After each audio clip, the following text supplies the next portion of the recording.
let us know இந்த sports டேங்கிறது எங்க எப்படி ஆரம்பிச்சது அப்படின்னு சொல்லி பார்க்கலாம். எல்லா ஸ்டூடெண்ட்டும் ப்ரீ ஹிஸ்டரியில் படிச்சிருப்பீங்க. ஏன்ஷியன் மேன் ஃபாரஸ்ட்ல வாழ்ந்தாங்கன்னு சொல்லிட்டு. அந்த காட்டில் வாழும்போது அவங்களோட பிரைமரி ஒர்க் என்னன்னு சொன்னா வேட்டையாடுதல். ஒரு விஷயத்தை எய்ம் பண்ணுவாங்க, டார்கெட் பண்ணுவாங்க, அதை அச்சீவ் பண்ணுவாங்க. அதுதான் அவங்களோட பிரைமரி ஃபுட். இதுதான் நம்மளுடைய பேஸ். அதுக்கப்புறம் நாகரிகம் வளர்ந்தது. அப்படி ஸ்லோவாக நம்ம என்ன பண்ணோம், வளர ஆரம்பித்தோம். அதுக்கப்புறம் நம்ம என்ன பண்ணோம், காட்டை விட்டுட்டு பிளெயின்ஸ்குள்ளே வர ஆரம்பித்தோம். அதுக்கப்புறம் இந்த வேட்டையாடுதல்ங்கிறது எப்படி டிரான்ஸ்ஃபார்ம் ஆச்சுன்னா போரிடுதல்ங்கிற மாதிரி டிரான்ஸ்ஃபார்ம் ஆச்சு. இந்த போரிடும் போது என்ன வேலை நமக்கு, வி ஆர் டார்கெட்டிங் சம்திங், அந்த கோலை ஒட்டி ஓடுறது தான். அதுதான் ஃபியூச்சரில் ஸ்போர்ட்ஸ் டேவாக மாறிச்சு. இந்த ஸ்போர்ட்ஸ் டேல என்ன பண்ணுறோம், நமக்குன்னு ஒரு கோல் இருக்குது, ஒரு டார்கெட் இருக்குது, அதை நோக்கி ஃபோக்கஸ் பண்ணணும், தொடர்ந்து ஓடிக்கிட்டே இருக்கணும். அப்போ தான் நம்ம அச்சீவ் பண்ணுவோம். இதுதான் ஸ்போர்ட்ஸ் டேவோட பேக்ரவுண்ட். ஸோ ஸ்போர்ட்ஸுங்கிறது it's not an extracurricular activity. It's an integral part of education. It's very very important. இன்னைக்கு பேரண்ட்ஸ் எல்லாம் என் பிள்ளை ஃபர்ஸ்ட் மார்க் எடுக்கணும், 500க்கு 499 500 அப்படின்னு நினைக்கிறீங்க. எஜுகேஷன் மட்டுமே நம்மளை வளர்க்காது. மேஜராக நமக்கு தேவை ஸ்போர்ட்ஸ். இந்த ஸ்போர்ட்ஸால 3 முக்கியமான விஷயங்கள், 3 H's உங்களுக்கு சொல்கிறோம், அதை மைண்டில் வச்சுக்கோ. அந்த ஃபர்ஸ்ட் H, ஸ்போர்ட்ஸ் என்ன கொடுக்குதுன்னா, sports helps you to remain happy. நான் ஒரு கேள்வி கேட்குறேன். குழந்தைங்க எப்போ விளையாட தொடங்குறாங்க, எந்த வயசில் விளையாட தொடங்குறாங்க? Any answers? 1 monthலேருந்து விளையாட சொல்கிறாங்கன்னு சொல்கிறாங்க. குட். ஆனால் அது இல்லை, தாயின் வயிற்றில் இருக்கும் பொழுதே விளையாட தொடங்குறாங்க. உதைக்கிறாங்கல்ல, அங்கே கிக் ஸ்டார்ட் ஆகுதா இல்லையா? அப்போ அந்த தாய் எப்படி ஃபீல் பண்ணுறாங்க, ஹாப்பியாக ஃபீல் பண்ணுறாங்க. ஸோ விளையாடும் பொழுது ஹாப்பி எங்கே ஸ்டார்ட் ஆகுது, அம்மாவோட வயிற்றுலே ஸ்டார்ட் ஆயிடுச்சு. அப்போ எதுக்கு நம்ம இம்பார்ட்டன்ஸ் கொடுக்கணும், விளையாட்டுக்கு இம்பார்ட்டன்ஸ் கொடுக்கணும். ஸோ அது மட்டும் இல்லை, குழந்தை அப்படியே பிறந்து வளர்ந்து ஓடி விளையாடி கீழே விழுந்து எழுந்து ஒவ்வொரு அசைவையும் நம்ம என்ன பண்ணுறோம், ரசிக்கிறோம். So sports gives us happiness. பிள்ளைங்கள்ட்ட கேட்குறேன், பிடி பீரியட்னா எப்படி இருக்கும், ஒரு எனர்ஜி. அதுவும் 11th 12th பிள்ளைங்களுக்கு there is no PT period, சோகமாக இருப்பாங்க. அப்போ நம்ம வாழ்க்கையில் வாழ்றதே எதுக்குங்க, சந்தோஷமாக இருக்கிறதுக்கு தான். அந்த ஹாப்பி வேணும்னா விளையாடணும். விளையாடும் போது தான் நமக்கு ஹாப்பி கிடைக்கும். So first H is happiness. Sports gives us happiness. Second H, இன்னைக்கு பிளே கிரவுண்ட்ஸ் எல்லாம் மூடிட்டதால என்னாச்சு, ஹாஸ்பிட்டல்ஸ்லாம் ஓப்பன் ஆயிடுச்சு. ரைட்?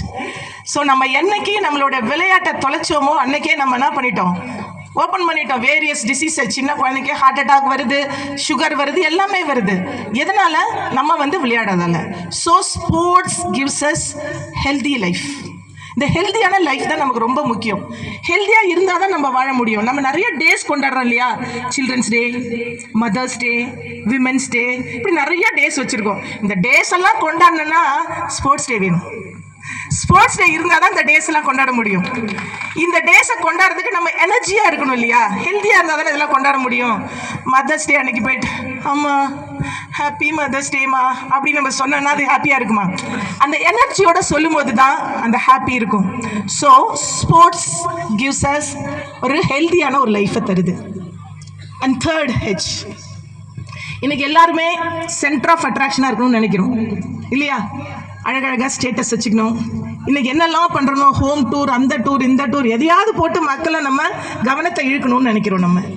ஆனால் இந்த ஸ்போர்ட்ஸ் மூலயமா நம்ம கவனத்தை இழுக்கலாமா? நான் 2 உதாரணத்தை சொல்லி நான் இதை முடிக்கணும்னு நினைக்கிறேன்.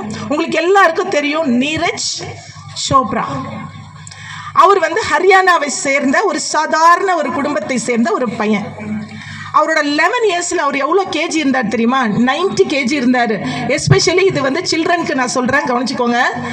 அவரோட 11 இயர்ஸில் 90 கேஜிஸ் இருந்தார். அவர் வெளியில் போகும்போது எல்லாரும் அவரை கிண்டல் பண்ணுவாங்க, குண்டா இருக்கிறாருன்னு சொல்லிட்டு ரொம்ப கிண்டல் பண்ணுவாங்க. அதனால் அவருக்கு ஒரு விதமான காம்ப்ளெக்ஸ். அவங்க ஃபேமிலி மெம்பர்ஸ்லாம் என்ன பண்ணாங்கன்னா இவரை எப்படியாவது ஜிம்முக்கு அமிச்சு, நம்ம அப்படி தான் நினைப்போம், குண்டானா ஜிம்முக்கு அனுப்பணும்னு நினைப்போம். ஏன் ரோட்டில் ஓடுன்னு ஓட விட மாட்டோம்.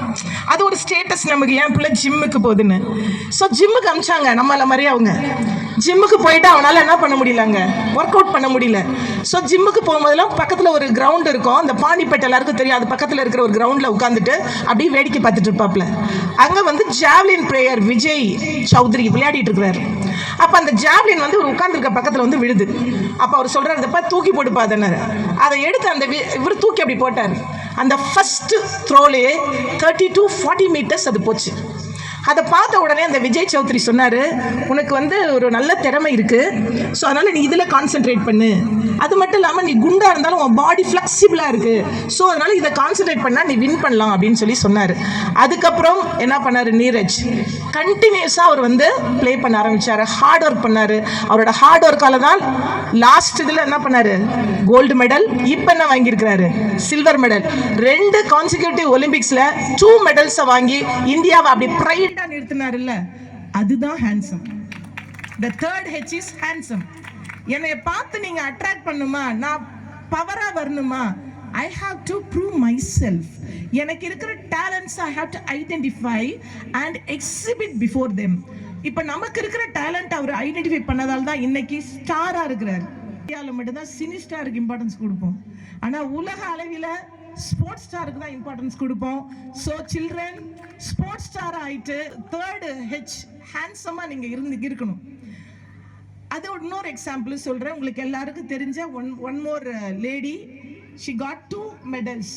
இந்த பாரிஸ் ஒலிம்பிக்ல 2 மெடல் வாங்கியிருக்காங்க. அவங்க பேர் யாராவது சொல்ல முடியுமா? வெரி குட், மனு பாக்கர். அவங்க வந்து இதே மாதிரி ஒரு ஸ்கூலில் ஒரு காம்படிஷனில் சேர்ந்து ஷூட் பண்ணாங்க. அதை அந்த டீச்சர் ஐடென்டிஃபை பண்ணி இவங்க நல்லா ஷூட் பண்ணுறாங்கன்னு அப்ரிஷியேட் பண்ணாங்க. அப்ரிஷியேட் பண்ண உடனே அவங்க பேரண்ட் என்ன பண்ணாங்க, நம்ம பிள்ளைக்கு பொம்பளை பிள்ளை எதுக்கு ஷூட்டிங்லாம் அப்படிலாம் நம்மள மாதிரி பேசலை, இந்த திறமை இருக்கா, உடனே அவங்கள கொண்டு போய் ட்ரெயின் பண்ணார். அவர் அப்படி ட்ரெயின் பண்ணதால தான் 22 இயர்ஸில் ஒரே ஒலிம்பிக்கில் 2 மெடல் வாங்கி இந்தியாவுக்கும் ஒரு மிகப்பெரிய ஒரு ஓப்பனிங்கை கொடுத்துருக்காங்க. மிகப்பெரிய ஒரு கிரேட் அச்சீவ்மெண்ட். லோக்சபாவில் ஸ்பீக்கர் பேசும்போது என்ன சொன்னாங்க, இந்தியாவை உலக அளவில் எல்லா கண்ட்ரிக்கும் ஒரு ப்ரைடான ஒரு மொமெண்ட், திரும்பி பார்க்க வச்ச, சந்தோஷப்படக்கூடிய, பெருமிதம் படக்கூடிய ஒரு விஷயத்தை செஞ்சுருக்காங்கன்னு சொல்லி அப்ரிஷியேட் பண்ணியிருக்காங்க. My dear children, teachers and parents, படிக்கணும்னு நினைக்காதீங்க. படிப்பு மஸ்ட், தேவை. மார்க் வாங்கின பிள்ளைங்களை பாருங்களேன், ஸ்டேட் ஃபர்ஸ்ட் வாங்கியிருப்பாங்க, நீட்டில் ஃபெயில் ஆகிட்டான்னு சூசைட் பண்ணிட்டோம். வெறும் மார்க்கை மட்டும் வாங்கினா போதுமா, தன்னம்பிக்கை வேணும். இந்த கிரவுண்டு பல விஷயங்களை கற்றுக் கொடுக்குது. Team spirit, confidence, leadership quality. வாழ்க்கைனா அப்பு டவுன் இருக்கும். ஹார்ட் அப்பு டவுனு போகலன்னா செத்து போயிடுவோம். அப் டவுன் இருந்தால் தான் வாழ்க்கையில் வளர முடியும். அது எல்லாத்தையும் டீச் பண்ணுறது ground. Please send your children to the ground. பிள்ளைங்கள்லாம் இன்னைக்கு செல்ஃபோனை வச்சுட்டு விளையாடிட்டு இருக்கீங்க, அதில் ஒரு க்ரோத்தும் வராது. இங்கே விளையாடினா உங்கள் ஃபிசிக்கல் ஃபிட் ஆகும், மென்டல் ஃபிட் ஆகும். இது 2 ஃபிட்டாக இருந்தால் தான் வாழ்கிறதுக்கே தகுதி. ஒரு சின்ன குழந்தை கொஞ்ச நாளைக்கு முன்னாடி வைரல் ஆச்சு, வாழ்க்கையில் எது முக்கியம், சாப்பாடு தான் முக்கியம் அப்படின்னு. ஸோ இப்போ நம்ம ஸ்கூல் பிள்ளைகளுக்கு எதுக்கு முக்கியம், விளையாட்டு தான் முக்கியம். விளையாட்டு ரொம்ப ரொம்ப அவசியமானது. அதனால குழந்தைங்களுக்கு விளையாட டைம் கொடுங்க. செல்போனில் விளையாடுறதுக்கு தயவு செஞ்சு டைம் கொடுக்காதீங்க. அதனால நிறைய ஹெல்த் இஷ்யூஸ் இருக்கு. ஸ்போர்ட்ஸில் விளையாண்டோம்னா நம்ம ஹாப்பினஸ் கொடுக்குதோ, செல்போனில் விளையாடினா ஸ்ட்ரெஸ்ஸை கொடுக்குது. இந்த ஸ்ட்ரெஸ்ஸை பர்ஸ்ட் பண்ணணும்னா விளையாடணும்.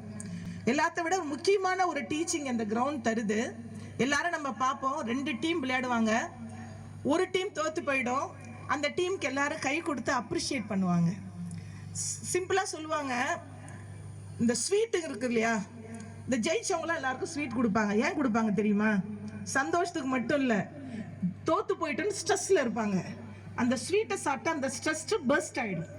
அதனால ஸ்வீட் என்ன பண்ணணும், தோத்து போனவங்களுக்கு ஸ்வீட்டை கொடுக்கணும். சப்போஸ் நம்ம தோத்து போயிட்டோம்னா முதல்ல நம்ம ஸ்வீட் சாப்பிடணும். ஏன்னா நம்ம ஸ்ட்ரெஸ்ஸை நம்ம பர்ஸ்ட் பண்ணிடணும். ஸோ லைஃப்ங்கிறது அப்ஸ் அண்ட் டவுன்ஸ். ஸோ இதை எல்லாத்தையும் நம்ம என்ன பண்ணணும், ஈக்குவலா எடுத்துக்க தெரியும். இன்னைக்கு ஜெயிச்ச அத்தனை பேரும் முதல்ல தோத்துருப்பாங்க, அதுக்கப்புறம் தான் ஜெயிச்சிருப்பாங்க. இதே தோல்வியில இருந்து தான் வெற்றியை அடைஞ்சிருக்காங்க.